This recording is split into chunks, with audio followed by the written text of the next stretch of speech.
고립의 복음 첫 번째 시간입니다. 하나님이 주시면 풀린다라는 제목으로 하나님 말씀 증거하겠습니다. 오늘부터 다니엘서를 살피도록 하겠습니다.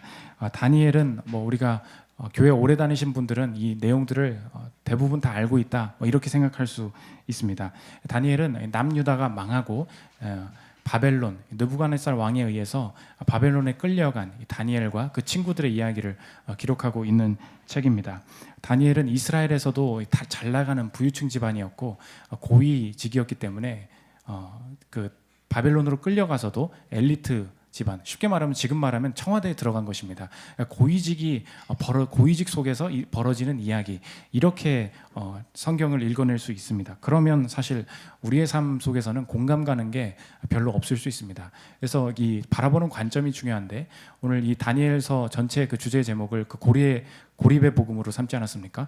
고립을 주제로 보면, 고립의 시각으로 보면 이 다니엘서가 우리에게 확 다가오게 된다는 것입니다.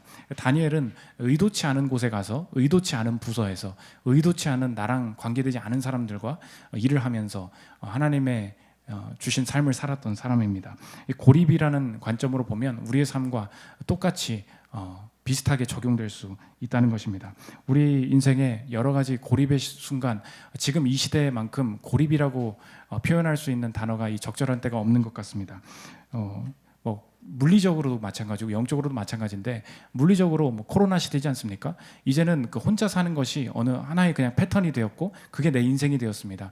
나 어느 분들 만나보니까 이제는 만남도 너무 힘들다는 거예요. 왜냐하면 옛날에는 마음대로 미팅도 하고 소개팅도 하고 직장에서도 마음대로 만나고 그랬는데, 내가 이 정도 나이에 교제하고 이렇게 결혼해야지 생각을 했어도 누굴 만나야 기회가 생기는 거 아닙니까? 근데 모든 사람의 패턴이 그렇게 바뀌다 보니까 누구를 알아갈 관계도 없어지고 자기가 어쩔 수 없이 이렇게 살게 되었다는 것입니다. 물리적으로 멀어진 것뿐만이 아니라 영적으로, 정신적으로도 사람들이 많이 고립되어감을 느끼는데, 지난주에 나오지 않았습니까? 예능 유퀴즈에 출연했던 어떤 여자분이 계신데 20대 최연소 공무원으로서 7급 공무원이 되었다, 합격한 분이 유퀴즈에 나왔었어요. 근데 지난주에 소식을 들어보니까 그 예능에 출연했던 그분이 자살을 했다는 것입니다. 어떻게 이제 방송에도 나온 분이 자살을 했냐? 최연소인데. 알고 보니까 직장 내에 따돌림이 있었다는 것이죠. 그러니까 어떻게 7급 사회에서 그런 일이 벌어질 수 있어? 그런 일이 지금 같이 있지만, 물리적으로 같이 있어도 영적으로 고립되는 일들이 다 있다는 것입니다. 육아하는 분들도 마찬가지죠. 지난주에 또 뉴스인데 집안에 아이를 그냥 3살짜리 딸을 버려두고, 살아있는 채로 버려두고 부모가 집을 떠났다, 어머니가 집을 떠났다. 여러분 생각해 보십시오. 어떻게 이렇게 파렴치한 어머니가 있을 수 있어? 이게 이제 1차적인 우리의 반응이겠지만, 그 어머니의 마음속에 뭐가 있었던 것입니까? 나 이거 혼자 못하겠다. 혼자 고립된 거죠. 내 스스로는 이거 감당하지 못하겠어. 이 고립이 우리의 삶 지금 전체를 사로잡고 있다는 것입니다. 이런 관점에서 보면 다니엘, 우리의 이야기랑 똑같다는 것입니다. 결국 이 직장, 이 육아, 이 상황, 이 빚, 내가 어떻게 감당해야 될까? 이 영업, 내가 혼자 이제 앞으로 어떻게 해야 되나? 이 고립된 상황 속에서 일하시는 하나님의 일하심을 보여주는 것이 이 다니엘서 본문이라는 것입니다. 이 고립의 시대에 하나님의 일하심을 어떻게 살필 수 있을지 알아보는 시간 갖도록 하겠습니다. 3가지로 나눠서 살피겠습니다. 첫째로 고립의 가능성, 둘째로 고립의 역동성, 셋째로 고립의 우월성, 3가지로 나눠서 살피겠습니다. 첫째로 살필 것은 고립의 가능성입니다. 다니엘서 1장은 유다가 이 바벨론에 사로잡혀가는 이 모습을 묘사하면서 시작하고 있습니다. 1절 한번 보십시오. 유다 왕 여호야김이 다스린 지 3년이 되는 해에 바벨론 왕 느부갓네살이 예루살렘에 이르러 성을 에워쌌더니, 아직 망하지 않았어요. 이 BC 605년에 느부갓네살 왕이 제1차 원정 때 이렇게 와서 성을 에워싸면서 이제 너희들은 내 거다 포위하기 시작을 한 거죠. 그러니까 남유다가 586년, BC 586년에 망했으니까 아직 최종적으로 망하기 전에 나라 힘이 약해져서 이제 이 사람들을 몇 사람 좀 끌고 가야겠다, 느부갓네살이 그렇게 생각을 한 것입니다. 지도를 한번 보여주시면 이제 알 것 같은데, 왼쪽에 유다가 있습니다. 오른쪽에 바벨론이 있고, 지금의 이 바벨론은 그 이라크 지역을 말합니다. 유다에서 끌려간 거예요. 이 끌려가면 침공도 이 길로 하고 끌려가는 것도 이 길로 가고 다니엘이 여기서 이제 사로잡혀 가게 된다는 것입니다. 그런데 이제 느부갓네살이 말하는 거죠. 똑똑한 사람, 우리 좀 여기 그 청와대에서 그 쓸 수 있는 사람 좀 데려와봐 한 것입니다. 3절과 4절 읽어보십시오. 왕이 환관장 아스부나스에게 말하여 이스라엘 자손 중에서 왕족과 귀족 몇 사람 곧 흠이 없고 용모가 아름다우며 모든 지혜를 통찰하며 지식에 통달하며 학문에 익숙하여 왕궁에 살 만한 소년을 데려오게 하였고, 이 명령 때문에 다니엘의 인생이 꼬이기 시작했다는 것입니다. 자신의 그 삶에 살던 모든 기반들, 뭐 가족들 다 버리고 피지배 생활을 해 나가야 됐다는 것입니다. 이 다니엘 이동에서 우리에게 알 수 있는 중요한 특징이 무엇인가? 다니엘은 특별히 자신이 잘못한 게 없었다는 것입니다. 그게 중요한 특징이에요. 다니엘이 뭘 잘못했습니까? 그냥 살았어요. 나라가 망하는 바람에, 끌려가는 바람에 오히려 공부도 열심히 한 사람 아닙니까? 그런데 비자발적으로 끌려가게 되었다, 고립되게 되었다. 그것이 우리에게 주는 시사점이 있습니다. 우리도 마찬가지입니다. 지금 우리의 삶에 경험하는 것이 내가 그렇게 잘못한 게 아니에요. 대부분 우리의 삶에 찾아오는 것이 나의 잘못도 있지만 주변의 시대 환경이 변하면서 어쩔 수 없이 외로워지고 고립되는 경우가 참 많이 있다는 것입니다. 갑자기 코로나가 터졌어요. 누가 뭐 그거 원했습니까? 비자발적으로 됐다는 것입니다. 그 주변에 이야기 들어보니까 승무원 스튜어디스 하려고 준비하시는 분 좀 놀고 있어요. 왜?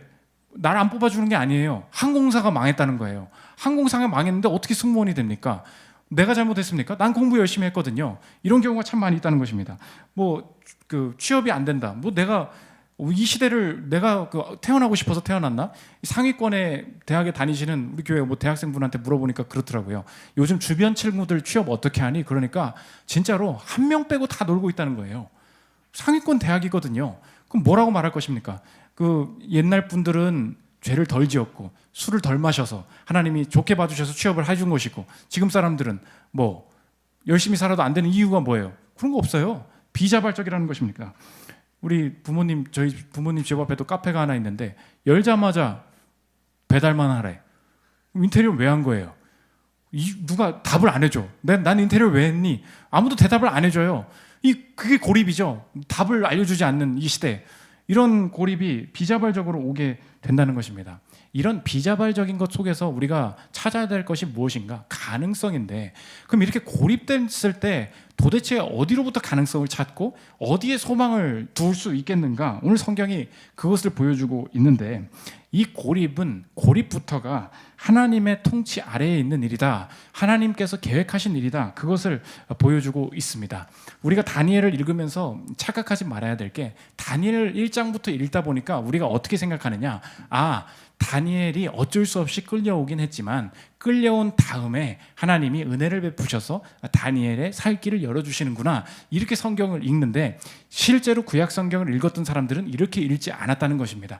다니엘서 1장이 시작될 때 다니엘이 고립된 후뿐만 아니라 고립되기 이전부터 하나님이 이 상황을 계획하고 알고 계셨구나, 이것을 보여주고 있습니다. 이게 어디서부터 나오느냐? 다니엘서가 아니라 이사야에 나와요. 지금 그 여호야김 왕이 남유다의 18대 왕이거든요. 근데 13대 왕이 있습니다. 훨씬 몇십 년 전 이전 왕인 히스기야가 있었어요. 히스기야가 바벨론에게 좀 교만하게 행동하자 이사야가 와서 히스기야한테 예언을 합니다. 바벨론에게 다 끌려가게 될 거고요. 이 나라 망할 거예요. 그런데 추가적으로 다니엘과 관련된 예언을 한다는 거예요. 이사야서 39장 5절부터 한번 보십시오. 이사야가 히스기야에게 이르되, 왕은 만군의 여호와의 말씀을 들으소서. 보라, 날이 이르리니 내 집에 있는 모든 소유와 내 조상들이 오늘까지 쌓아둔 것이 모두 바벨론으로 옮긴 바 되고 남을 것이 없으리라. 여호와의 말이니라. 이렇게 전체적인 상황을 예언한 이후에 특별한 개별적인 사람에 대해서 예언한다는 것입니다. 7절 보면, 또 내게서 태어날 자손 중에서 몇이 사로잡혀 바벨론 왕궁의 환관이 되리라 하셨나이다 하니, 이거 지금 몇십 년 전이라고요. 히스기야는 13대 왕이라고요. 여호야김은 18대 왕이라고요. 그러니까 무슨 얘기입니까? 우리는 다니엘서 1장을 읽었어요. 그런데 실제로 이 성경을 받았던 성경을 읽었던 사람들은 그렇게 읽지 않았다고요. 성경 속에서 다니엘을 봤다는 것입니다. 다니엘서 1장에 이 얘기 이사야에 있는 얘기잖아. 그때 히스기야가 교만해서 갈 때 예언을 하나 더 했잖아. 어떤 사람들이 환관된다고 했잖아. 그 사람이 다니엘이었구나. 하나님이 그때부터 히스기야의 교만부터 하나님께서 계획하셔서 다니엘이 환관이 되도록 예언하셨고 계획하셨구나. 그러니까 우리의 시야가 확 넓어진다는 것입니다. 다니엘서 1장 이후부터 하나님이 일하시는 게 아니었어요. 고립 이후부터 일하시는 게 아니었어요. 고립 이전에 비자발적으로 된 것 같은 이 상황도 하나님께서 이끌어 오셨고 통치하고 계셨구나. 이것이 1장을 읽으면서 사람들이 다가 이해하게 되는 내용이었다는 것입니다. 그래서 여러분도 마찬가지입니다. 지금 시야를 넓혀야 돼요. 어쩔 수 없이 고립은 됐는데 이 안에서 하나님이 은혜 주시려면 주시고 말란 말, 이런 뜻이 아니라는 것입니다. 고립 이전부터 인도하셨다면 다니엘에 내 이름 넣어야 되는 거예요. 고립 이전부터 내 삶을 계획하셨다면 이것이 어쩔 수 없는 상황이 아니요, 이 안에서 이것이 신실한 하나님의 인도하심이 지속될 것이다 확신해야 된다는 것입니다. 이 시대에 우리의 삶을 이렇게 힘들게 만드는 문화의 목소리가 뭐냐? 전체적인 거시적인 환경 때문에 내 인생이 너무 왔다 갔다 하다 보니까 이 시대의 키워드 단어가 뭐냐? 운과 아쉬움이 많아요. 운과 아쉬움이 무엇입니까? 난 똑같이 열심히 했어요. 그런데 어떤 사람이 비트코인을 넣었더니 뭘 잘 됐다는 거예요. 근데 나는 안 넣었어요. 주식이 어딜 들어갔는데 난 여길 들어가는 바람에 나는 쪽박을 차고 쟤는 대박이 났다는 것입니다. 이 아파트를 사는 사람이 있었고 저 아파트를 내가 못 샀어요. 그 다음에 이 올해는 공무원을 많이 뽑아서 어떤 사람이 합격이 됐대요. 어떤 사람이 이 회사에 들어갔는데 갑자기 정규직으로 전환되는 바람에 뭐가 좋아졌는데 나는 못 됐대요. 그럼 보십시오. 들리는 생각이 다 무엇입니까? 다 운 좋아서 저렇게 됐다는 거예요. 나는 한 끗 차이로 못 갔다는 거예요. 운 좋아서 저렇게 되다 보니 나는 아쉽다는 것입니다. 운과 아쉬움, 이것이 이 시대를 사로잡고 있는, 이 젊은 사람들을 사로잡고 있는 생각이라는 거예요. 그런데 오늘 성경은 뭐라고 말하냐? 거시적인 환경의 변화도 하나님께서 이끄시는 것이지만 그 안에 개인적인 개별적인 인도하심이, 다니엘을 향한 인도하심이 분명히 있었다는 것입니다. 지금 운과 아쉬움이 아니에요. 다니엘이 왜 하필 환관이 됐어요? 예언이라니까요. 왜 하필 다른 사람일 수도 있었잖아요. 근데 왜 다니엘이에요? 그게 인도하심이라는 거예요. 여러분도 마찬가지입니다. 내가 아쉽게 떨어진 것 아닙니다. 아쉽게 어쩔 수 없이 이 회사 가게 된 것 아니에요. 우리 지금 하나님께서 이끄시는 것, 인도하심은 무엇인가? 전체적인 거시적인 환경도, 바벨론에 끌려가는 것도 하나님이 이끄신다. 그런데 그 안에서 누가 이 자리에 오게 될지, 누가 이 회사에서 이 일을 맡게 될지, 누가 어떤 사람을 만나게 될지, 하나님이 이끄시는 이 개별적인 인도하심을 동시에 신뢰하는 것이 나의 구원이지, 자꾸 운과 아쉬움 속에서 내 삶의 고립의 가능성을 찾으면 안 된다는 것입니다. 오늘 지금 아쉽게 생각하고 있는 건 뭐가 있어요? 그것만 됐으면 내 인생 코로나에서도 살아남을 수 있었는데 그렇지 않아요. 개별적인 인도하심을 여전히 신뢰하면서 구해나갈 때 내 삶의 구원이 있다는 것입니다. 13년 전에 저희 교회 어떤 분에게 일어났던 일입니다. 이 형제분이신데 이분이 군대에 입대를 하게 됐어요. 근데 입대를 하는데 같은 보직을 가지고 4명이서 같은 대대에 들어가게 됐습니다. 근데 4명이서 너무 친하고 좋은 거예요. 그런데 자기만 빼놓고 3명만 같은 중대로 이제 배치를 받고, 1명만, 나만 행정개원이 랜덤으로 빙빙빙 돌리더니 야 너는 여기 가라고 이렇게 해버린 거예요. 그러니까 3명이 가는 곳은 너무 쉬운 곳이었거든요. 그러니까 나 망했다고, 너무 행정개원 때 저 랜덤 때문에 내가 짜증난다고 이런 얘기를 하고 있었는데, 이 짜증나는 마음을 가지고 생활관 문을 싹 열었는데 거기 누가 있었던 거예요? 거기 제가 있었던 거예요. 거기 제가 있는 바람에 거기서 저를 만난 게 오중 형제님이라는 것입니다. 이분이 그래서 13년 전에 저를 만나서 여기까지 온 거 아닙니까? 보십시오. 하나님은 13년 전에 그렇게 그냥 아무나 배치시키는 행정개원의 손을 통해서도 여전히 일하고 계시다는 것입니다. 벌써 13년이에요, 여러분. 저분이 23살이었어. 나는 21살이고. 그럴 때가 있었는데, 보십시오. 고립된 자기는 4명 중에 3명 다 가고 1명 남았으니까 고립됐다고 생각했어요. 하나님의 관점에서 보면 고립은 그런 게 아니라는 것입니다. 시대적으로 고립됐지, 너 다른 사람보다 뒤처졌지, 그렇지 않아. 개별적인 인도하심이 거시적인 변화 속에서도 여전히 있다는 것입니다. 그러므로 오늘 고립 속에 찾아야 될 소망과 가능성이 어디에 있느냐? 하나님이 고립 이전부터 계획하셨고, 이 고립 이후에도 여전히 개별적인 삶을 이끌어 나가실 것이다. 이것을 신뢰할 때 우리의 삶의 구원이 있을 수 있다는 것입니다. 두 번째 살펴볼 것은 고립의 역동성입니다. 그러면 이 우리의 삶에 고립되어 보이는 곳에서도 하나님이 어떻게 역동적으로 일하시는가? 하나님과 이 다니엘의 역동적인 모습이 나타나는데 두 가지인데, 첫째로 하나님은 주시는 분이다. 주시면서 역동적으로 일하시고, 또 다니엘도 역동적으로 다니엘은 지켜내면서 하나님의 뜻을 이루어 갔다는 것입니다. 차례로 살피면 첫째로 주심, 기빙인데 하나님은 주시는 분이라는 거예요. 오늘 이 한글 성경어를 보면 잘 나타나지 않는데 원문에서 다니엘서 1장에서 계속해서 강조하는 게 무엇이냐?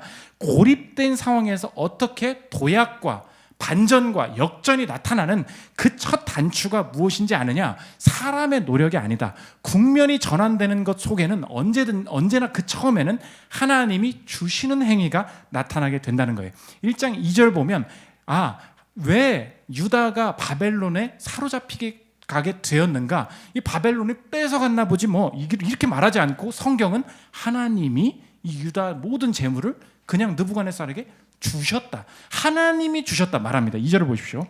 주께서 유다 왕 여호야김과 하나님의 전 그릇 얼마를 그의 손에 넘기심에, 영어로 보면 The Lord gave 여호야김, 이 기부라는 말이 1장의 전체에 계속해서 나와요. 그러니까 처음에 알아야 될 게 뭐냐? 뺏겼네, 아깝게 놓쳤네, 그렇지 않아요. 그러면 오히려 운 좋게 잡았네, 그것도 아니라는 거예요. 성경은 뭐라고 말하냐? Lord, 하나님이 주셨다. 넘겼다고 말하는, 다 주셨다는 표현이에요. 하나님이 주시면서 이 국면이 바뀌기 시작한다는 것입니다. 그 다음에 무슨 일이 나타나느냐? 다니엘이 이제 내가 이 왕 앞에 서야 되는데 그 환관장에게 말을 했어요. 저는 채식만 좀 했으면 좋겠습니다. 제가 하나님 앞에서 저를 지키기를 원합니다. 이 얘기를 했더니 다니엘이 말을 잘해서 그 말이 먹혔더라. 이렇게 얘기하지 않아요. 성경은 뭐라 그러냐? 하나님이 다니엘에게 은혜를 주셨다는 거예요. 9절 보십시오. 하나님이 다니엘로 하여금 환관장에게 은혜와 긍휼을 얻게 하신지라. 한글로 이렇게 나오는데 원문은 다 똑같아요. God gave Daniel. 하나님이 다니엘에게 주셨다는 거예요. 하나님이 다니엘에게 주셨다는 거예요. 환관장에게 말발로 아니에요. 하나님이 왜 환관장이 그 다니엘의 말을 듣게 하셨냐, 받아들이게 하셨냐? 하나님이 은혜를 주셨기 때문에 갑자기 이 채식만 먹을 수 있도록 일이 진행되기 시작했다는 것입니다. 일의 시작이 어디예요? 하나님은 주신다. 그래서 God is the giver. God is the giver. 이게 1장의 전체 주제예요. 하나님은 주시는 분이다. 하나님이 주시면 풀린다. 이게 오늘 설교 제목이지 않습니까? 이것이 이 고립된 상황 속에서 일하시는 이 국면이 전환되는 시초, 그 처음 움직임이 뭐냐? God is the giver. 하나님이 주시면 풀리게 된다는 거예요. 이제 느부갓네살한테 나가야 됩니다. 채식하면 뭐예요? 왕 앞에 나아가서 증명을 해야 되는데, 그런데 채식을 했음에도 불구하고 이 다니엘과 친구들의 지혜가 훨씬 더 뛰어나더라. 그러니까 채식하면서 고기 먹을 시간에 공부를 열심히 했나 보다. 그렇게 말하지 않고 다니엘에게 학문과 지식을 주셨다. 17절 보십시오. 하나님이 이 네 소년에게 학문을 주시고 모든 서적을 깨닫게 하시고 지혜를 주셨으니 다니엘은 또 모든 환상과 꿈을 깨달아 알더라. 여기도 또 뭐라 그래? God gave them. 스스로 노력은 무슨 스스로 노력이야? 스스로 인맥 관리 그런 거 아니라는 거예요. 내 인생의 국면 전환이 어디로부터 오느냐? 하나님은 주시는 분이다. God is the giver. 하나님이 주시는 그 길로 내 삶의 길이 열리게 될 거라는 것입니다. 그래서 오늘 교만하신 분 계십니까? 내가 지금까지 해왔던 것, 내가 지금까지 말발이 좋아서, 내가 영업 수완이 좋아서, 사업 수완이 좋아서, 그리고 학문적으로 공부를 내가 성실하게 열심히 했기 때문에 이 자리에 온 것이다. 누가 그래요? 오늘 우리가 다시 고백해야 될 것이 무엇인가? 아무리 연봉이 적고 아무리 내 삶의 형편이 만족스럽지 않아 보여도 여기까지 오게 하신 것이 무엇 때문인가? God is the giver. 하나님이 주셨기 때문에 여기까지 왔다는 거예요. 그러면 그 다음 국면은 어떻게 됩니까? 하나님이 여시는 길, 하나님이 주시는 길, God is the giver. 그 길을 통하여서 내 삶이 앞으로도 열릴 것이다. 확신할 수 있다는 것입니다. 그래서 주시지 않으면 절대 한 걸음도 나아갈 수 없습니다. 오늘 다니엘서 1장에서 보여주는 거예요. 막힌 길이 어떻게 열리냐? 우리가 구해야 될 게 뭐냐? 하나님 주십시오. 주셔야만 풀립니다. 이게 성경적인 세계관이라는 것입니다.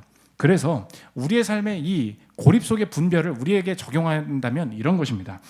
이 시대 속에서 내가 원하는 것을 중심으로 삶을 디자인하면 안 되고 하나님이 주시는 것을 중심으로 삶을 디자인한다는 거예요. 삶의 싸움이 어떻게 나타나냐? 원하는 모습, 원하는 관계, 원하는 직업이 있고요. 주시는 직업, 주시는 관계, 주시는 상황이 있어요. 원하는 것을 우선적으로 두면 안 되고 주시는 상황을 분별하면서 삶을 쫓아가야 된다는 것입니다. 막혔다고 생각하지 말고요. 주시는 게 뭔지 분별하면 새로운 인도하심이 있다는 것입니다. 조명환 교수님이라고 계십니다. 최근에 그 뉴스를 보니까 월드비전 이사장이 최근에 되신 것 같더라고요. 근데 이분이 그 쓰신 책 중에 꼴찌 박사라는 책이 있습니다. 이분이 아시아 최고의 에이즈 전문가가 지금 인정받고 계신 분인데 어떻게 해서 이 박사 그 유명한 에이즈 전문가가 되게 되었냐?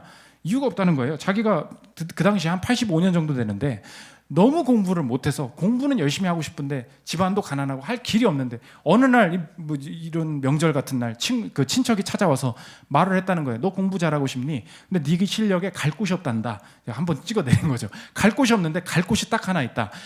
그 생명공학으로 가봐라. 지금은 그 당시에는 생명공학이 뭔지도 모를 때였기 때문에 거기 들어가면 다 붙여줄 거야. 근데 앞으로 생명공학이 대세가 될 거야. 그래서 들어간 곳이 이제 건국대 미생물공학과 뭐 이런 데 갔다는 거예요. 그런데 공부하다 보니까 자기가 좀 교수가 되고 공부를 잘하고 싶어가지고 하나님 앞에 지혜를 구하면서 하나님 똑똑하게 다니엘처럼 지혜를 주십시오. 그래서 그 오하이오 대학의 그 대학원 석사를 갔다는 거예요. 근데 문제가 뭐냐? 아무리 기도를 해도 주십시오. 지혜를 주십시오. 안 주시더라는 거예요.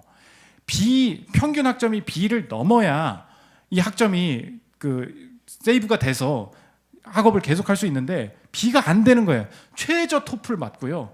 뭐 근근히 하는데 그 옆에 있던 학생이 보다 못해서 이 조명환 교수님한테 뭐라 그러냐? 양키 고홈이 아니고 그냥 고홈. 너 그냥 집에 가. 너 공부 못하잖아. 집에 가. 그냥 막 무시를 하더라는 거예요. 그래서 결국 학점이 안 되니까 입학이 안 되고 한국으로 돌아가야 되는 이 위기에 빠졌다는 것입니다. 왜 하나님 안 주십니까? 그런데 마지막으로 그때는 메일이 없으니까 편지로 입학 원서를 넣으면 메일로 답장이 오는 거, 편지로 답장이 오는 거예요. 다 불합격. 애리조나 대학에 불합격 메일이 왔어요. 근데 불합격 메일이 하나 또 온 거야. 잘못 왔나? 그리고 나서 보는데 이 메일 속에 이상한 일이 적혀 있다는 것입니다. 들어보십시오.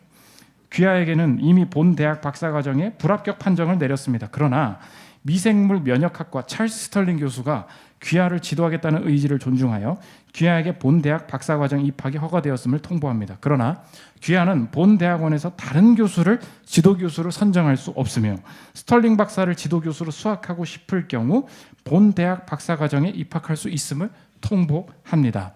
협박이죠. 우리말 들을 거면 오시오. 그런 거 아닙니까? 그런데 이 찰스 스털링 박사가 누구였느냐? 83년 그 당시에 처음으로 에이즈 연구를 시작했던 사람이었다는 거예요. 그러니까 아무도 그 관심도 그 사람 찰스 스털링에게도 아무도 관심을 안 가졌겠죠. 그러니까 누구 하나 뽑으려고 한 거예요. 그런데 이것이 계기가 되어서 공부를 시작하는데 이렇게 될 줄 누가 알았겠냐고. 그 조명환 교수님의 이어지는 고백이에요. 들어보십시오. 나는 현재 아시아 최고의 에이즈 전문가로 통한다. 하지만 나는 에이즈에 관심도 없었고 에이즈를 공부하기 위해 미국에 간 것도 아니었다. 하지만 모든 대학이 거부할 때 오직 한 사람, 스털링 교수가 나를 받아준 까닭에 나는 그를 따라 에이즈 전문가가 되었다. 내가 실력 있는 학생이었다면 대학도 내가 선택했을 것이고 지도교수도 내가 선택했을 것이다. 하지만 내겐 선택할 자격이 없었다. 스털링 교수에게 선택받은 것 자체가 기적이었다. 그런데 스털링 교수가 에이즈 연구가였다. 하나님은 이렇듯 나로 하여금 에이즈 공부를 하도록 이끄셨다. 조명환 교수는 고립돼 있었어요. 학문적으로 고립돼 있었어요. 주시지 않는 것 같았다고요. 그런데 이 다니엘서가 보여주는 게 뭐냐? 고립은 언제나 하나님이 주시는 길을 발견하게 만든다는 것입니다. 저러분 마찬가지입니다. 물리적으로 또 어떤 내 기질이나 어떤 지식의 한계로 고립되고 외로워져 가고 있다고는 어떤 그런 생각 가운데 놓인 분 계십니까? God is the giver. 하나님이 주시는 거예요. 주시는 길이 무엇인가? 주시는 길 따라가면 이 고립 속에 언제나 하나님의 길을 발견할 수 있다는 것입니다. 두 번째, 다니엘은 어떻게 역동적으로 일했는가? 지켜냈다는 거예요. 이 하나님은 역동적으로 주시는 분이, 주시면서 구면을 열어가시는 분이고, 다니엘은 그 안에서 어떻게 그 주시는 것을 모두 받아 누리게 되었는가? 역동적으로 자신의 삶을 지켜냈다는 것입니다. 다니엘서 1장에서 여러분들이 교회 오래 다니신 분들은 다 유명한 본문인데, 다니엘이 어떤 결단을 합니까? 내가 왕의 포도주를, 왕의 음식을 먹지 않겠다 이야기를 하는데, 왜 이렇게 했는지 이걸 잘 봐야 된다는 거예요. 8절부터 한번 보십시오. 다니엘은 뜻을 정하여 왕의 음식과 그가 마시는 포도주로 자기를 더럽히지 아니하리라 하고, 자기를 더럽히지 아니하도록 환관장에게 구하니, 청하오니 당신의 종들을 열흘 동안 시험하여 채식을 주어 먹게 하고 물을 주어 마시게 한 후에 당신 앞에서 우리의 얼굴과 왕의 음식을 먹는 소년들의 얼굴을 비교하여 보아서 당신이 보는 대로 종들에게 행하소서. 지금 내가 왕의 고기랑 포도주는 안 먹고요, 채식만 하겠습니다, 이렇게 부탁을 했습니다. 그런데 사람들이 왜 이렇게 했을까? 원인들의 성도들이나 주석학자들이 이거 연구를 많이 했어요. 왜냐하면 다니엘은 지금 타협할 건 다 타협했거든요. 오늘 읽었죠. 이름 바꿨어요. 이름 바꿨다고. 내 정체성이 다 없어졌다는 거예요. 그럼 뭐 음식도 먹을 수 있는 거 아닙니까? 근데 사람들이 추측을 하는 거죠. 그 왕의 음식은 우상 숭배에 바쳐진 제물 아닙니까? 그래서 이 술도 안 마시는 게 좋지 않습니까? 그래서 거부를 했다는 거예요. 근데 이제 반문이 뭐냐면, 그러면 채소는 안 바쳐졌냐는 거예요. 그럼 금식을 했어야지. 그렇잖아요. 왜 고기만 안 먹는다 그러고 채식은 하겠다 이렇게 말하냐는 거예요. 아무리 성경을 뒤져봐도 옛날의 율법에 이렇게 살아야 내 신앙을 지켜내는 것이다 라는 말이 창세기부터 요한계시록까지 안 나온다는 거예요. 그럼 다니엘은 왜 굳이 이렇게 했냐는 거예요. 그 답이 성경에 없다는 것입니다. 여러분, 그러니까 그거 아니에요. 우상 숭배를 했기 때문에 그럼 채소도 먹지 말아야지. 그것도 다 우상에게 바쳐진 제물인데 왜 채소만 했냐는 거예요. 없어요. 이유가 없어요. 그게 답이에요. 왜 이유가 없는데 이렇게 했느냐? 자신의 정체성이었어요. 내가 음식까지 이 왕이랑 같이 먹으면, 음식까지 이 사람들이랑 다 똑같이 먹으면, 내가 하나님을 믿는 사람인데, 하나님을 믿는 사람으로서 이 땅을 얘네들이랑 같이 살아갈 때 다른 점이 단 하나도 없어지는구나. 그러므로 자기 자신이 하나님 앞에서 자신을 지키기 위해서 스스로 자발적으로 했던 행동이 무엇인가? 저는 채식만 하겠습니다. 다른 이유가 있는 게 아닙니다. 하나님 앞에서의 제 결단입니다. 그 얘기였다는 거예요. 이게 중요하다는 거예요. 왜 그런지 아십니까? 고립의 시대인 것 같지만 이 시대를 살아갈 때 그리스도인들이 왜 그냥 쉽게 동화되고 내가 하나님의 일들을 경험할 수 없는가? 이거예요. 한 주간 살아보십시오. 지금 밖에 나가면 망치 들고 그리스도인들 다 때려잡아야지 지금 기다리고 있습니까? 다 태워 죽여야지 기다리고 있냐고요? 그런 거 없어요. 마음대로 예배 드리면 돼요. 아무리 코로나라 그래도 다 한다고요. 직장에 가보십시오. 직장에 가는 사람들, 그리스도인들보다 그리스도인이 아닌 사람들이 훨씬 더 막 살고 훨씬 더 함부로 살던가요? 요즘은 안 믿는 사람들도요, 금주한다 그러고요, 자신의 몸 관리한다 그러고요, 훨씬 더 열심히 삽니다. 여가 생활이 다른가요? 똑같이 넷플릭스 보고요, 똑같이 운동하고요, 똑같아요. 그리스도인들이 훨씬 더 아이디어를 잘 내고 영업을 잘 따오고 훨씬 더 혁신적입니까? 전혀 아니라는 거 아시죠? 훨씬 더 그냥 교회 안 다니는 사람이 훨씬 더 기발한 생각을 많이 하고요, 훨씬 더 열려 있어요. 보십시오. 다른 게 없어요. 다른 게 하나도 없다고요. 다니엘이 보여주는 게 뭐냐?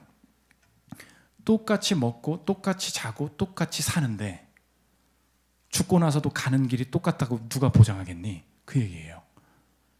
그럼 질문이 그것입니다. 우리가 똑같이 행동하고 똑같이 말하고 똑같은 취미 생활을 하는데 우리가 가는 길이, 목적지가, 최종 목표는 다를 것이라고 어떻게 장담할 수 있냐는 거예요. 이게 무서운 얘기 아닙니까? 이런 식으로 우리의 삶이 동화된다는 것입니다. 그게 문제라는 거예요. 다니엘이 어떤 문제의식을 느꼈습니까? 여기서는 이거 그냥 이름 바꾸고 아무렇게나 살아도 죽지는 않아, 이렇게 그냥 열심히 살면 돼, 이렇게 하지 않았어요. 자신이 스스로 결단할 거예요. 왜?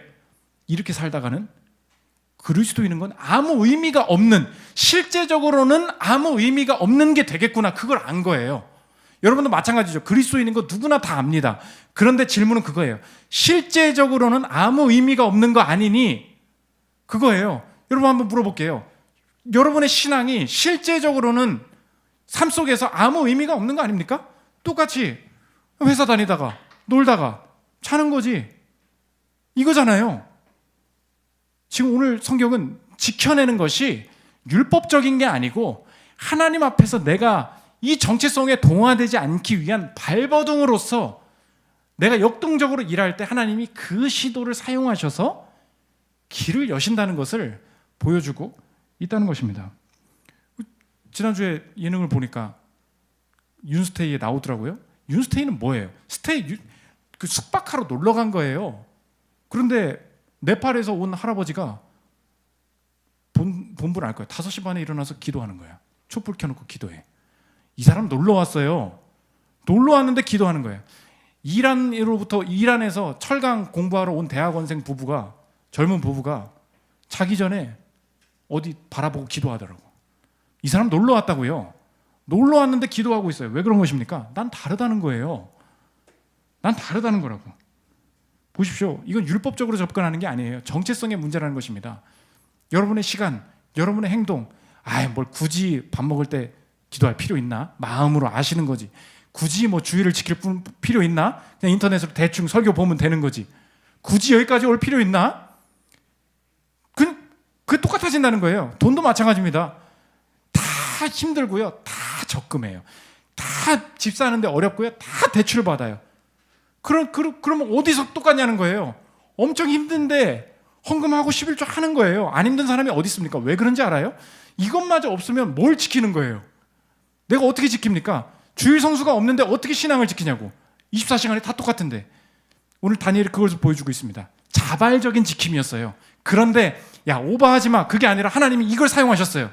내가 채식만 할게. 그런데 이것이 인정을 받아서 이 세 친구가 다니엘과 함께 왕 앞에 서게 되는 일이 어디로부터 일어났냐?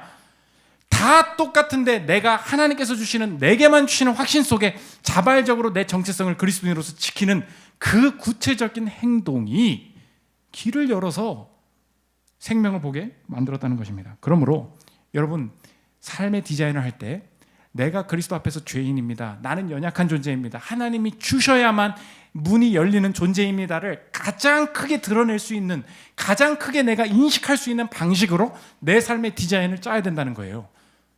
헌금 해봐요. 돈이 없잖아요. 그러니까 달라고 하게 되잖아요. 주일 성수 해봐요. 시간이 없잖아요. 그럼 다른 시간 내가지고 기도해봐요. 기도하면 다른 시간, 넷플릭스 볼 시간이 줄어들잖아요.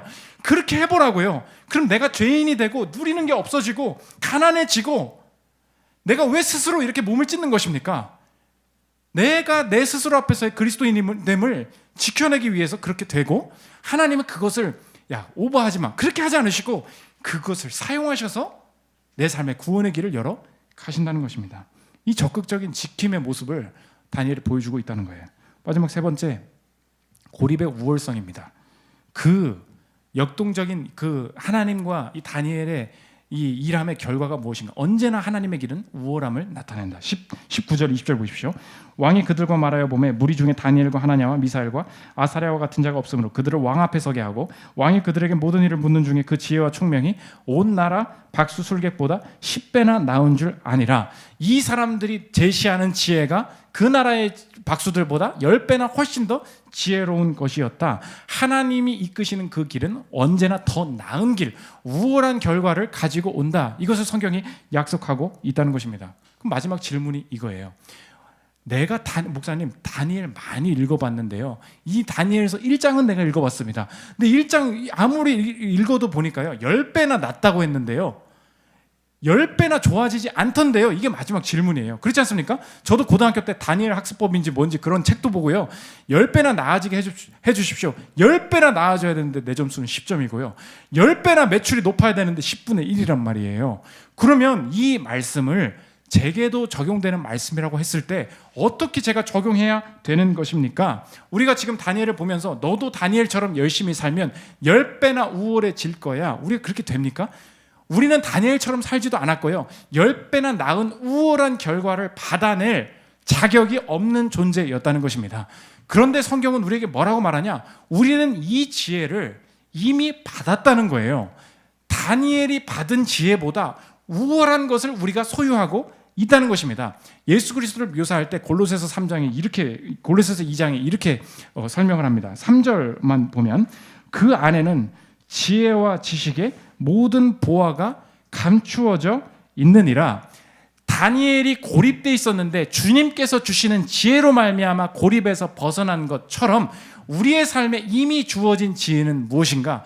우리의 삶은 아무리 지혜롭게 살려고 발버둥 쳐도 하나님을 떠났을 때의 마지막 고립, 죽음 앞에서의 고립 속에 우리의 인생이 모두 다 멸망할 운명이었는데, 예수 그리스도께서 우리의 지혜의 근원 되신 분께서 다니엘에게 준 것보다 지혜의 근원이 통째로 내게 찾아와 주심으로 내가 인생의 영원한 고립, 이 죽음으로부터 벗어날 수 있도록 내게 구원을 허락하셨다. 이게 우리의 신분이고 우리의 현 상태라는 것입니다. 그러니까 다니엘에게 주어진 지혜를 당신도 받아보세요가 아니고 당신은 이것보다 나은 것을 이미 소유한 존재입니다. 이것을 먼저 확신해야 된다는 것입니다. 이걸 믿으십니까? 그 다음에 내가 이것을 확신하는 자로서 이걸 알 때 나머지 삶도 해석이 된다는 거예요. 이제 나머지 삶도 알 수 있겠다. 지금까지는 다니엘을 읽으면서 왜 나한테는 다니엘처럼, 나도 성적 높아지면 나도 다니엘처럼 살 수 있어, 이렇게 이야기를 반문을 했었는데, 조명 교수님처럼 이제 내 삶이 다시 해석되겠다. 하나님께서 내게 주신, 예수 그리스도를 내게 주셨기에 이미 나는 이 지혜를 소유하고 있는데 내 삶에 주어진 고립된 상황은 이제 다시 해석된다. 다니엘처럼 하나님께서 나를 고립시키실 때는 너 앞으로 잘해봐, 복 줄게가 아니요, 하나님께서만 내게 주시는 분임을, God is the giver, 내가 그것을 알고 확신하면서 갈 때 하나님께서 지혜를 달라고, 공부 잘하게 해달라고 내가 기도했는데 하나님께서 다른 길을 여시면서 조명환 교수를 이끌으신 것처럼 하나님께서만 주시는 분이기에 주님께 간구할 때, 하나님께서 여시는 길을 따라갈 때만 내 삶의 길이 열릴 수 있음을 확신하겠다. 그뿐만 아니라 그 안에서 다니엘처럼 역동적으로 내 삶의 정체성을 지켜나갈 때 이 내 삶을 통하여서 느부갓네살 앞에서 하나님이 증거됐던 것처럼 내 가난한 삶, 내 지식이 없는 삶, 내 학력끈이, 가방끈이 짧은 삶, 내 연봉이 작은 삶, 이 삶을 통해서도 하나님께서 충분히 내 삶을 사용하여 하나님의 이야기를 만들어 가시리라 확신할 수 있다는 것입니다. 하나님이 주시지 않은 게 아니에요. 이미 주셨습니다. 그것을 확신하십니까? 그러므로 모든 이 내게 주신 상황들을 상대적으로 받아들이고 이 안에서 하나님의 하실 일을 기대하는 고립의 시대 속에 승리를 거머쥐는 저 여러분들 되시기를 기도합니다. 우리 내 안의 한계를 넘어 찬양하고 기도하는 시간 갖도록 하겠습니다.